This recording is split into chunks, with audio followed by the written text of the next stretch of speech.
Hello friends, कैसे हैं आप लोग। नारायण सुमित क्लासेज में आप सबका स्वागत है। यूट्यूब ने मौका दिया है हम लोगों को कि हम लोग एक दूसरे से रिलेटेड हो सकें। यूट्यूब के कारण जो है आप हमको सुन पा रहे हैं, हम आपको कुछ समझा पा रहे हैं, तो ये बहुत थैंक्स हम लोगों को कहना चाहिए यूट्यूब को। बढ़ते हैं अपने टॉपिक की ओर। जैसा कि आपने थंबनेल में देखा होगा, आज हम लोग डिस्कस करने वाले हैं कॉन्ग्रुएंसी के बारे में।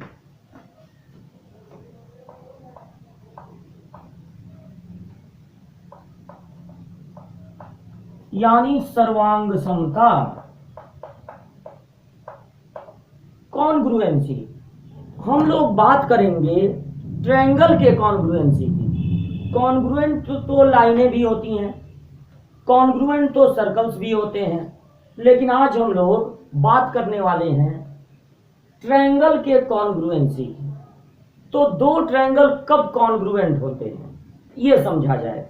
ये है एक पेज, हमने इसको कर दिया फोल्ड, और फोल्ड करने के बाद हमने ले लिया एक सीजर लेकर हम बनाने वाले हैं यहां एक ट्रायंगल।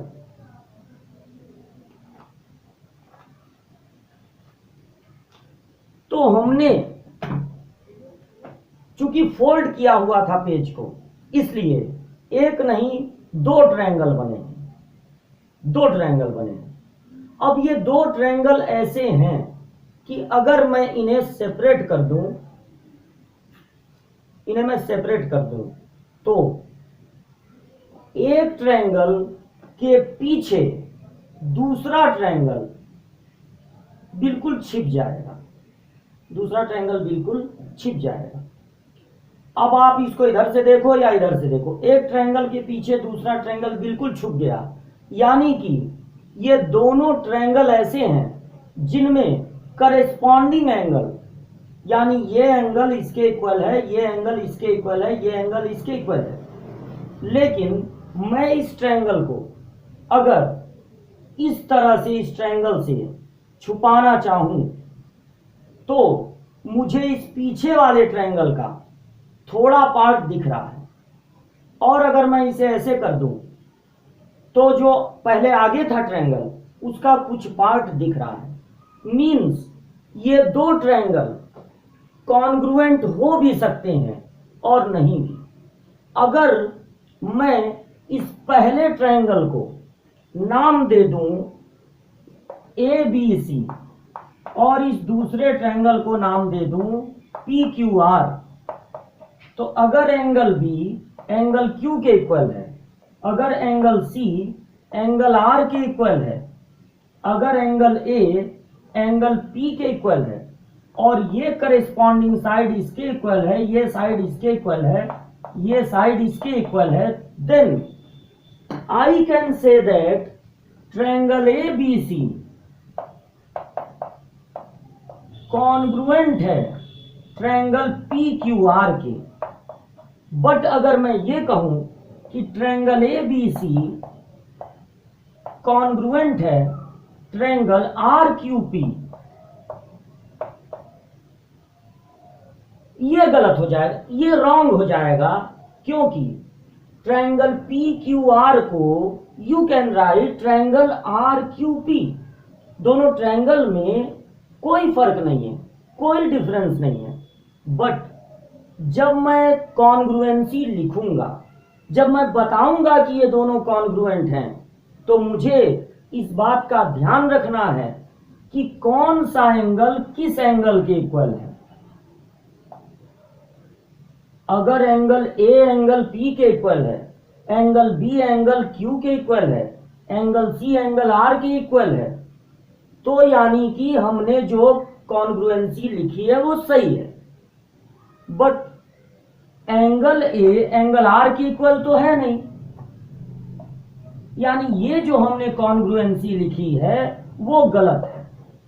तो ट्रायंगल कॉन्ग्रुएंट तब होते हैं जब all corresponding angles and all corresponding sides are equal। सारे करस्पॉन्डिंग एंगल इक्वल हों और सारे करस्पॉन्डिंग साइड इक्वल हों। अब हमको पता लगाना है कि कॉन्ग्रुएंसी कितने टाइप की होती है। Type of congruency, type of congruency,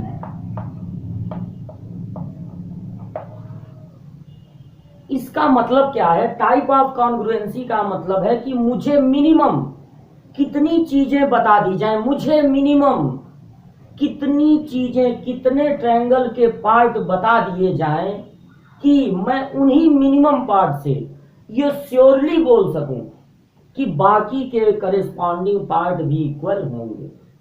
यानी मिनिमम मुझे कितना इक्वल चीजें दे दी जाएं दो ट्रायंगल की कि मैं बाकी चीजों को समझ जाऊं कि इक्वल होगा, और ये डिक्लेयर कर दूं कि दोनों ट्रायंगल कॉन्ग्रुएंट हैं।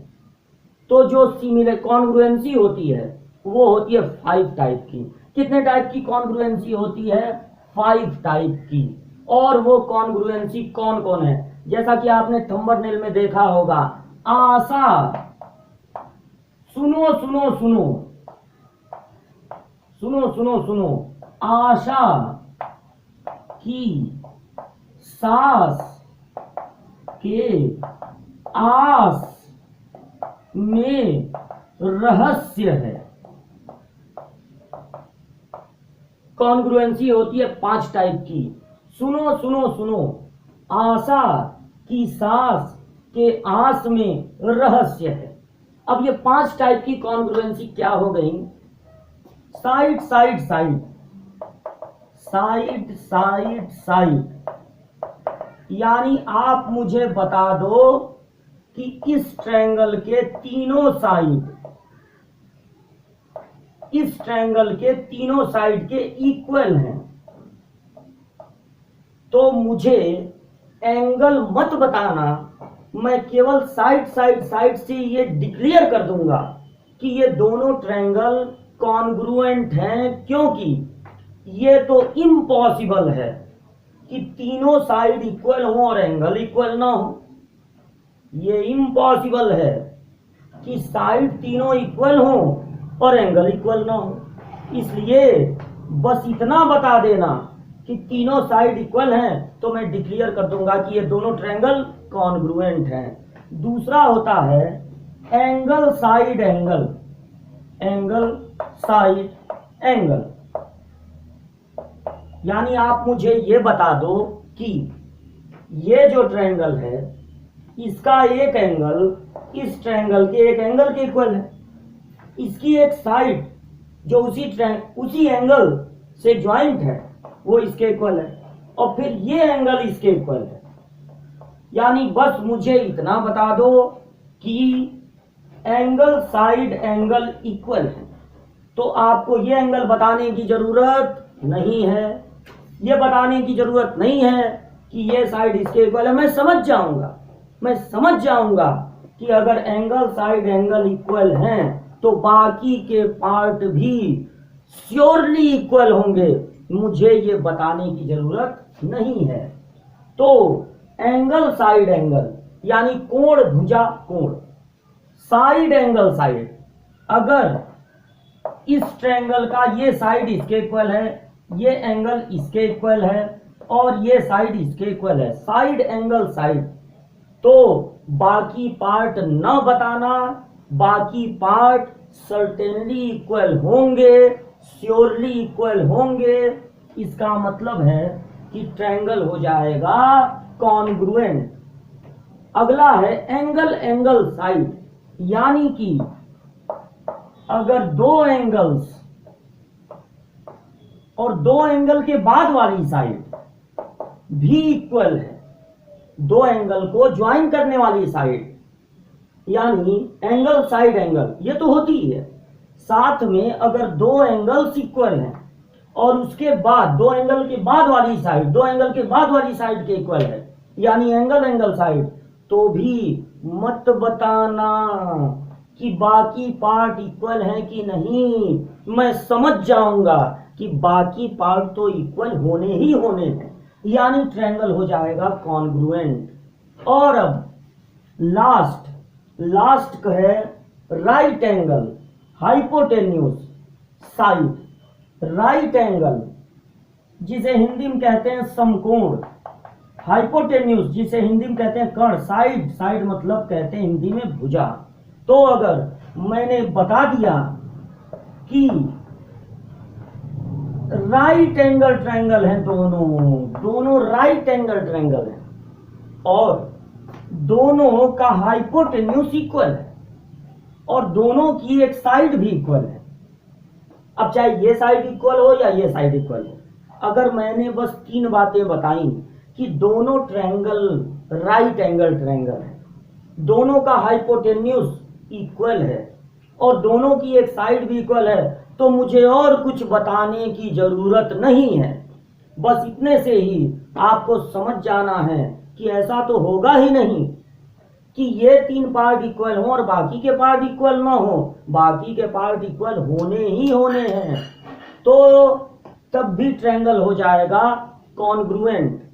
तो कॉन्ग्रुएंसी किसे कहते हैं, कब ट्रायंगल कॉन्ग्रुएंट होंगे और कॉन्ग्रुएंसी कितने टाइप की होती है, ये हमने बताया आपके इस डाउट क्लियरिंग सेक्शन में। तो फिर मिलते हैं अगले वीडियो में, इसको बढ़िया से समझिएगा, शेयर कीजिएगा।